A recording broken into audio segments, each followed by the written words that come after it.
ഇപ്പോൾ നമ്മൾ ഡെൻമാർക്കിൽ നിന്ന് വന്നു കഴിഞ്ഞപ്പോഴേക്കും ചീരയെല്ലാം വലുതായിരിക്കുന്നു. ഇപ്പോൾ നന്നായിട്ട് പെട്ടെന്ന് തന്നെ ചീര വളർന്നു. കഴിഞ്ഞ 2-3 ദിവസം മഴയൊക്കെ ഉള്ളതുകൊണ്ട് വെള്ളമൊഴിച്ച് കൊടുക്കാതെ തന്നെ ഇപ്പോൾ ചീരയൊക്കെ നന്നായിട്ട് വലിപ്പം വെച്ചു.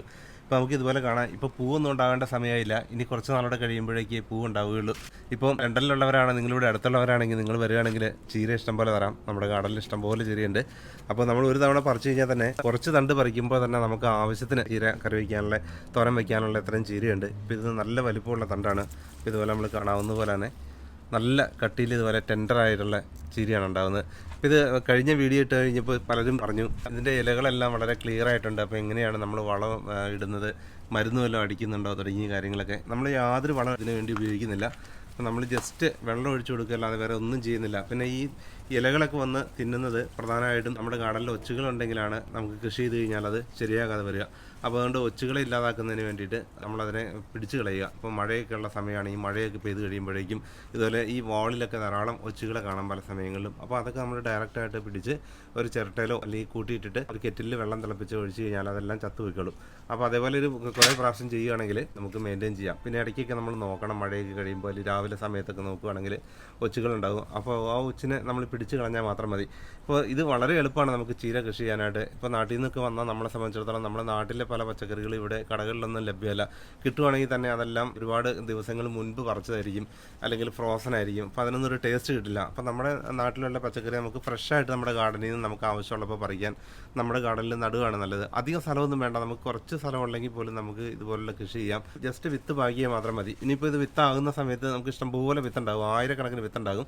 അപ്പോൾ ആ സമയത്ത് വിത്തുണ്ടാകുന്നതനുസരിച്ച് ഞാൻ നിങ്ങൾക്ക് അയച്ചു തരാം. നിങ്ങളൊരു പോസ്റ്റേജ്, നിങ്ങളുടെ അഡ്രസ്സ് എഴുതിയ ഒരു കവർ എനിക്ക് അയച്ചു തന്നാൽ മതി. കഴിഞ്ഞ പ്രാവശ്യം ഞാൻ വിത്ത് അയച്ചു തരാമെന്ന് പറഞ്ഞപ്പോഴേക്കും ഒരുപാട് പേര് ചോദിച്ചു. അപ്പോൾ അതുവരെ ചോദിച്ച എല്ലാവർക്കും ഞാൻ അയച്ചു കൊടുത്തു. അപ്പോൾ അത് ഒരുപാട് സമയം എടുത്ത് എല്ലാവരും അഡ്രസ്സ് എഴുതാനായിട്ട്. അതുകൊണ്ടാണ്, അല്ലാതെ പോസ്റ്റേജ് സ്റ്റാമ്പും എൻ്റെ ക്യാഷ് മുടക്കാൻ പറ്റാത്തതുകൊണ്ടല്ല. ഇപ്പോൾ നമ്മുടെ വീട്ടിൽ ഇപ്പോൾ വല്ലപ്പോഴൊക്കെ നമുക്ക് അധികം വിത്തൊന്നും നമുക്ക് വേണ്ട, കുറച്ച് വിത്ത് നട്ടാൽ മതി. ഇപ്പോൾ നമ്മളിത് പറിച്ചെടുക്കുകയാണ് ചെയ്തത്. ഇപ്പോൾ പറിച്ചെടുക്കേണ്ട കാര്യമില്ല, നമ്മളിത് കട്ട് ചെയ്തെടുത്താൽ വീണ്ടും അതിന് ധാരാളം ഉണ്ടായിക്കൊള്ളും. ഇപ്പോൾ നമ്മൾ പ്രധാനമായിട്ടും വേണ്ടത് എപ്പോഴും നന്നായിട്ട് കെയർ ചെയ്യുക. ഇപ്പോൾ നമ്മുടെ ഗാർഡനിലാണെങ്കിൽ ഇപ്പോൾ ഇത് നട്ട് കഴിഞ്ഞാൽ അതിന് ചുറ്റുമുള്ള കാടൊക്കെ പറിച്ച് കളഞ്ഞ് കുറച്ച് സമയം അതിന് വേണ്ടി നമ്മൾ സ്പെൻഡ് ചെയ്യുകയാണെങ്കിൽ നമുക്ക് തീർച്ചയായിട്ടും നല്ല രീതിയിൽ നമുക്ക് ചീര കൃഷി ചെയ്യാനായിട്ട് പറ്റും. എല്ലാ ദിവസവും തന്നെ വെള്ളം ഒഴിക്കുക. കാരണം ഇതിൻ്റെ നിലം ഉണങ്ങി കിടക്കാത്ത രീതിയിൽ, നനഞ്ഞു കിടക്കുന്ന രീതിയിൽ നമ്മൾ വെള്ളം ഒഴിക്കുകയാണെങ്കിൽ നമുക്ക് നല്ല തിക്കായിട്ട് ഇതുപോലെ നല്ല ഹെൽത്തി ആയിട്ട് നല്ല കാട് പോലെ നമുക്ക് ധാരാളം ചീര ഉണ്ടാകും. അപ്പോൾ ഈ ചീര മാത്രമല്ല, ബാക്കി പച്ചക്കറികളൊക്കെ നമുക്ക് ഇതുപോലെ കൃഷി ചെയ്യാം. ഇപ്പോൾ കേരളത്തിൽ പോലും ഞാൻ വന്നു കഴിഞ്ഞപ്പോൾ അവിടെ പല വീടുകളിലും ചെറുതായിട്ട് പോലും കൃഷിയൊന്നും ചെയ്യുന്നില്ല, കടയിൽ നിന്ന് വാങ്ങുക ചെയ്യുന്നത്. വിഷമൊക്കെ അടിച്ച് പച്ചക്കറികളായിരിക്കും പലപ്പോഴും നമുക്ക് കിട്ടുന്നത്. ഇപ്പോൾ നമുക്ക് ഒരു മരുന്നും അടിക്കാതെ തന്നെ, ഇപ്പോൾ UK-യിലൊരു പ്രത്യേകതയാണത്. നമ്മളിതുപോലെ കൃഷി ചെയ്യുകയാണെങ്കിൽ പ്രത്യേകിച്ച് വലിയ കീടങ്ങളുടെ ആക്രമണങ്ങളൊന്നുമില്ല UK-യിലെ ഈ ഒരു കാലാവസ്ഥയിൽ. കാരണം കുറച്ച് മാസക്കാലം മാത്രമേ ഉള്ളൂ ഈ ഒരു സമ്മർ സമയം. ഇപ്പോൾ ഒരു ഫെബ്രുവരി മുതൽ നമുക്കൊരു നവംബർ വരെയുള്ള സമയമാണത്. അപ്പോൾ ഒരു ജൂൺ ജൂലൈ ഒക്കെ ആകുമ്പോഴേക്കും നമ്മൾ ഇതേപോലെ ചീരവിത്ത് നടുകയാണെങ്കിൽ വളരെ പെട്ടെന്ന് തന്നെ വളരുകയും ചെയ്യും. ഇപ്പോൾ അധികം ദിവസം വേണ്ട. ഇപ്പോൾ ഇത് ഒരു 6 ആഴ്ചയായുള്ളൂ ഇതിൻ്റെ വിത്ത് നട്ടിട്ട്. അപ്പോഴേക്കും നമുക്ക് വളരെ ഉയരത്തിലുണ്ടായി, നല്ല ഹൈറ്റിലാണ് ഇപ്പോൾ ഇതുണ്ടായിരിക്കുന്നത്. ഇനിയിപ്പോൾ കുറച്ച് നാളോടെ കഴിയുമ്പോഴേക്കും ഇതിൽ പൂക്കളുണ്ടാകും. അപ്പോൾ പൂക്കളുണ്ടാകുമ്പോൾ നമുക്ക് വിത്തിന് വേണ്ടിയിട്ട് നമുക്ക് കുറച്ച് ചീര നമുക്ക് നിർത്താം. അത് അടുത്ത വർഷം നമ്മൾ പാകിയാൽ മതി. അത് ജസ്റ്റ് ഒരു കവറിലിട്ട് നമ്മൾ വെച്ചാൽ മതി. അടുത്ത വർഷം ഇതുപോലെ പാകുവാണെങ്കിൽ നിറയെ ഉണ്ടാകും. ഇപ്പോൾ നമ്മൾ പാകിയപ്പോൾ എല്ലാം തന്നെ മുളച്ചു. അപ്പോൾ ധാരാളം ഇങ്ങനെ ഉണ്ടായി. അതിനുശേഷം കഴിഞ്ഞ വർഷത്തെ ചീരയിൽ നിന്ന് വിത്ത് ചാടി നിലത്ത് കിടന്നതെല്ലാം വീണ്ടും മുളച്ചു. അങ്ങനെ കുറേ അധികം ഉണ്ടായി. കുറച്ചൊക്കെ നമ്മൾ പറിച്ച് കളയുകയായിരുന്നു ചെയ്ത്. അപ്പോൾ ഇതുപോലെ ധാരാളം ഉണ്ടായി. നമുക്കിപ്പോൾ അധികം നമുക്ക് അങ്ങനെ കഴിക്കാനായിട്ട് പറ്റില്ല. അതുകൊണ്ട് ഇപ്പോൾ 100 കണക്കിന് ചീര ഉള്ളതുകൊണ്ട് ഇപ്പോൾ നമുക്ക് ഫ്രണ്ട്സിനൊക്കെ നമ്മളിതുപോലെ ചീര പറിച്ച് കൊടുക്കുകയാണ് ചെയ്യുന്നത്. ഇപ്പോൾ നിങ്ങൾ വരുവാണെങ്കിൽ ഫ്രീ ആയിട്ട് തരാം. ഇപ്പോൾ വിത്താണെങ്കിലും ഫ്രീ ആയിട്ട് അയച്ചു തരാം. നമ്മൾ പലരും ചോദിച്ചു ക്യാഷ് വേണോ എന്നൊക്കെ ഉള്ളത്. ഇതിൽ നിന്ന് ക്യാഷ് വാങ്ങുന്നതല്ല. ഇപ്പോൾ നമ്മളിപ്പോൾ മലയാളികൾക്ക് ഇഷ്ടപ്പെട്ട ഒരു പച്ചക്കറി ഇനമാണല്ലോ ചീര.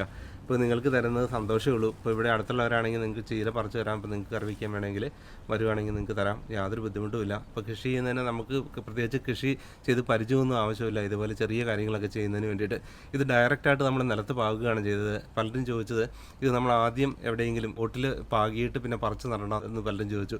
അതിൻ്റെ കാര്യമില്ല, നമ്മൾ ഡയറക്റ്റായിട്ട് പാകുകയാണ് ചെയ്തത്. ആദ്യം ഒരു തടം എടുക്കുക. തടം എടുത്ത് മണ്ണ് നന്നായിട്ട് ഇളക്കി കൊടുത്ത് ജസ്റ്റ് വിത്ത് അവിടെ പാകിയാൽ മാത്രം മതി. അത് ഒരാഴ്ചക്കുള്ളിൽ തന്നെ വിത്ത് മുളയ്ക്കും. പിന്നെ അതിന് ചുറ്റുമുള്ള പുല്ലൊക്കെ വരുവാണെങ്കിൽ അത് പറിച്ച് കളഞ്ഞാൽ ഇത് പെട്ടെന്ന് വളരും. ഇത് വളർന്നു കഴിഞ്ഞാൽ പിന്നെ പുല്ലൊന്നും ഉണ്ടാവില്ല. കാരണം എല്ലാം തിക്കായിട്ട് ഇതേപോലെ ഈ കാണുന്ന പോലെ തന്നെ ധാരാളം ഉണ്ടാകും. 1-2 ആഴ്ച കഴിഞ്ഞാൽ പ്രത്യേകിച്ച് കെയറൊന്നും ആവശ്യമില്ല. വെള്ളം ഒഴിച്ച് കൊടുക്കുന്നതാണ് ഏറ്റവും പ്രധാനപ്പെട്ട കാര്യം. വെള്ളം ഒഴിച്ചില്ലെങ്കിൽ അത് ഇതുപോലെ വളരില്ല, അതിങ്ങനെ മുരടിച്ച് നിൽക്കും. പിന്നെ ഈ ഇല പക്ഷികളുടെ ആക്രമണം ഉണ്ടാകുന്നു. ഒരാഴ്ച കഴിയുമ്പോഴേക്കും പക്ഷികൾ വന്നതിൻ്റെ ഇല കുത്തി തിന്നാനുള്ള സാധ്യതയുണ്ട്. അതുകൊണ്ടാണ് ഇതേപോലെ നമ്മൾ കോല് കുത്തിയിരിക്കുന്നത്. ഗാർഡനിൽ നിറയെ നമ്മൾ കോല് കുത്തിയിരിക്കുന്ന കാണാം. അപ്പോൾ ഇതുപോലെ എന്തെങ്കിലും നമ്മളൊരു പക്ഷികൾക്ക് ഏറ്റവും പേടിയുള്ളൊരു കാര്യമാണ് ഇതുപോലെയുള്ള സ്പൈക്സ്. അപ്പോൾ അതിന് വേണ്ടിയിട്ടാണ് നമ്മളിതുപോലെ കോല് കുത്തുന്നത്. ഈ ഗാർഡനിൽ നിന്ന് തന്നെയുള്ള പല ചെടികളുടെയും കമ്പ് നമ്മളവിടെ കുത്തിയിരിക്കുകയാണ്. ആപ്പിളിൻ്റെയൊക്കെ കമ്പ് കിട്ടിയതിൻ്റെയൊക്കെ ആ ഒരു ബ്രാഞ്ചസ് ആണ് നമ്മളവിടെ കുത്തിയിരിക്കുന്നത്. അങ്ങനെ കുത്തിക്കഴിഞ്ഞാൽ പക്ഷികൾ വരില്ല. പ്രത്യേകിച്ചും വലിയ പ്രാവുകളൊക്കെ ഉണ്ട് ഇവിടെ.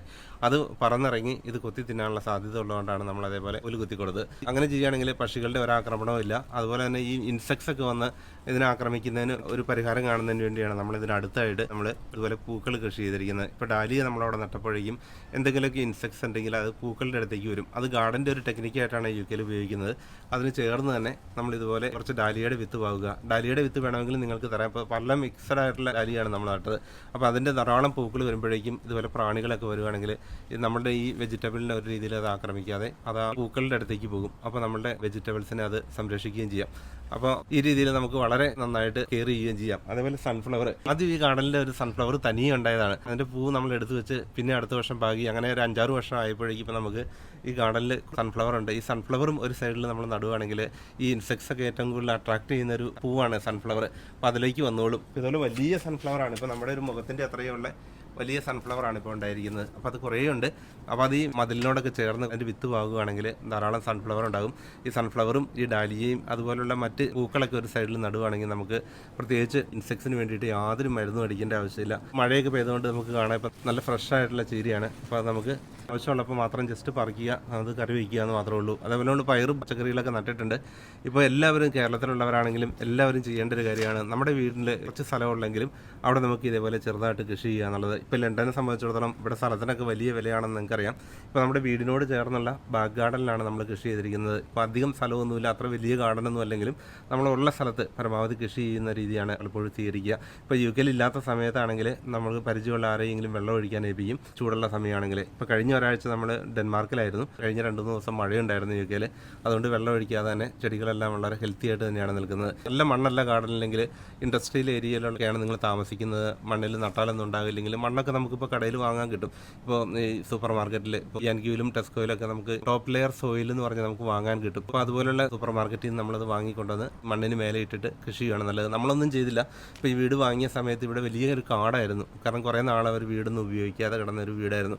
അപ്പോൾ അത് നമ്മൾ വീട് വാങ്ങിയതിന് ശേഷം ഈ കാടൊക്കെ വെട്ടി തെളിച്ചെടുക്കുമായിരുന്നു. അപ്പോൾ അതുകൊണ്ട് നല്ല മണ്ണാണ് ഇത്. കൃഷിയൊന്നും ചെയ്യാത്ത മണ്ണായിരുന്നു. നല്ല കറുപ്പ് നിറമുള്ള മണ്ണാണ്.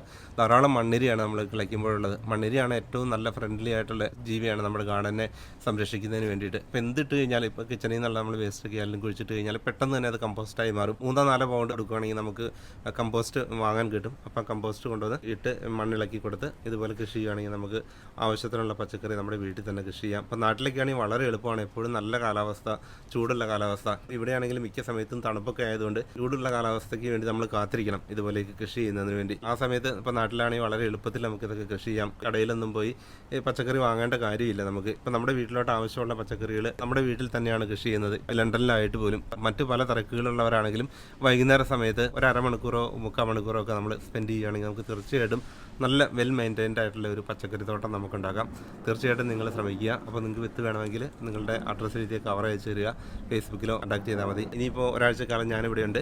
അടുത്ത മാസം ലാസ്റ്റ് വീക്കോടെ വീണ്ടും ഞാൻ കേരളത്തിൽ വരുന്നുണ്ട്. കുറച്ച് നാൾ കേരളത്തിലുണ്ടാകും. അപ്പോൾ ആ സമയത്ത് ഒരു ബിസിനസ് മീറ്റിന് അവിടെ വരുന്നതാണ്. അത് കഴിഞ്ഞിട്ട് വീണ്ടും തിരികെ ഇങ്ങോട്ട് വരും. ഓഗസ്റ്റ് എൻഡിൽ തന്നെ നോർവേയിലോട്ട് പോകുന്നുണ്ട് ക്രൂസ് ഷിപ്പിൽ. അപ്പോൾ അതിൻ്റെ വീഡിയോ ഒക്കെ വരുന്ന സമയത്ത് അപ്ലോഡ് ചെയ്യാം. നിങ്ങൾക്ക് കൃഷിയൊക്കെ ചെയ്യാൻ ആഗ്രഹമുള്ളവരാണെങ്കിൽ പ്രത്യേകിച്ചും മലയാളികളെ സംബന്ധിച്ചിടത്തോളം നമുക്ക് കൃഷിയൊക്കെ ഇഷ്ടമുള്ളവരാണ്. ഇതൊക്കെ കാണുന്ന ഒരു സന്തോഷമാണ്. പല ഐറ്റംസ് നമുക്ക് കടയിൽ നിന്ന് വാങ്ങാൻ പറ്റുമെങ്കിലും നമുക്ക് ഈ കൂടുതൽ സമയം സ്പെൻഡ് ചെയ്യുമ്പോൾ നമുക്ക് ഫൈനാൻഷ്യലി ഇത് വർത്തല്ലെങ്കിലും ഇത് വളരുന്നതൊക്കെ കാണാനുള്ള ഒരു സന്തോഷം ഷെയർ ചെയ്യുമ്പോൾ ഉണ്ടാകുന്ന ആ ഒരു ഹാപ്പിനെസ് അത് തന്നെയാണ് ഇതുപോലെ കൃഷി ചെയ്യാൻ നമ്മളെ പ്രേരിപ്പിക്കുന്നത്. അതുമാത്രമല്ല നമുക്ക് ആവശ്യമുള്ള പച്ചക്കറി നമ്മുടെ ഗാർഡനിൽ നിന്ന് ലഭിക്കുകയും ചെയ്യും. വെള്ളം ഒഴിക്കുമ്പോഴും മഴയൊക്കെ പെയ്യുമ്പോഴും അതിൻ്റെ ഇലകളിലോട്ടൊക്കെ ചിലപ്പോൾ മണ്ണൊക്കെ തെറിക്കാനുള്ള സാധ്യതയുണ്ട്. അപ്പോൾ അതുകൊണ്ട് നമ്മൾ നന്നായിട്ട് കഴുകുക. അത് കഴുകി കഴിഞ്ഞാൽ കുറച്ച് നേരം പാത്രത്തിൽ വെച്ച് ആ വെള്ളമൊക്കെ വാർന്നു പോയതിന് ശേഷമാണ് കട്ട് ചെയ്യാവുള്ളൂ. അതേപോലെ ഇത് തോരൻ വെക്കുമ്പോൾ നമ്മൾ ഒട്ടും വെള്ളം ഒഴിക്കേണ്ട കാര്യമില്ല. കഴുകി കഴിഞ്ഞ് കുറച്ച് നേരം ഇതുപോലെ വെള്ളം വാർന്നു പോയതിന് ശേഷം നമ്മൾ കട്ട് ചെയ്ത് തോരൻ വെക്കുകയാണെങ്കിൽ പിന്നെ വെള്ളമൊന്നും ഒഴിക്കേണ്ട, അല്ലെങ്കിൽ കൂടുതൽ വെള്ളമായിരിക്കും. ഇനിയിപ്പോൾ തണ്ടൊക്കെ നല്ല സോഫ്റ്റ് ആയതുകൊണ്ട് നമ്മളിതിന് തണ്ട് ഉപയോഗിക്കാം. ഇല മാത്രമല്ല, തണ്ട് നല്ല സോഫ്റ്റ് ആയിട്ടുള്ള തണ്ടാണ്. ഇനി പൂവൊക്കെ ഉണ്ടായി കഴിയുന്ന സമയത്താണ് ഈ തണ്ട് കട്ടിയാകും. ആ സമയത്ത് ഈ തണ്ടിൻ്റെ സ്കിന്ന് പൊളിച്ച് കളഞ്ഞിട്ട് അത് നമുക്ക് തോരൻ വയ്ക്കാനായിട്ട് ഉപയോഗിക്കാം. നല്ലൊരു ഇനമാണ്. വളരെ പെട്ടെന്ന് തന്നെ വളരുകയും നമുക്ക് ആവശ്യത്തിന് നല്ല ടെൻഡറായിട്ട് കുറേ പൊക്കം വയ്ക്കുന്നവരെ ടെൻഡറായിട്ടുള്ള ഒരു ചീര ഇനമാണിത്. ഇത് കട്ട് ചെയ്യുമ്പോൾ നമുക്കറിയാം, ഇതിൻ്റെ സ്കിന്ന് കട്ടിയാണെങ്കിൽ നമുക്കത് കട്ട് ചെയ്യുമ്പോൾ തന്നെ അറിയാം. അപ്പോൾ ഇത് ടെൻഡർ ആയതുകൊണ്ട് തന്നെ ഇതിന് നല്ല സോഫ്റ്റ് ആയിട്ടുള്ള തണ്ടാണ് ഇതിൻ്റെ. അപ്പോൾ നമുക്കത് ജസ്റ്റ് ഇതുപോലെ ചെറുതായിട്ട് കട്ട് ചെയ്തിട്ടാൽ മാത്രം മതി. വളരെ എളുപ്പമാണ് കട്ട് ചെയ്യാൻ. ജസ്റ്റ് തൊട്ടാൽ മതി, അപ്പോൾ തന്നെ കട്ടാകും. അത്രയ്ക്ക് സോഫ്റ്റാണ് ഇതിൻ്റെ തണ്ട്.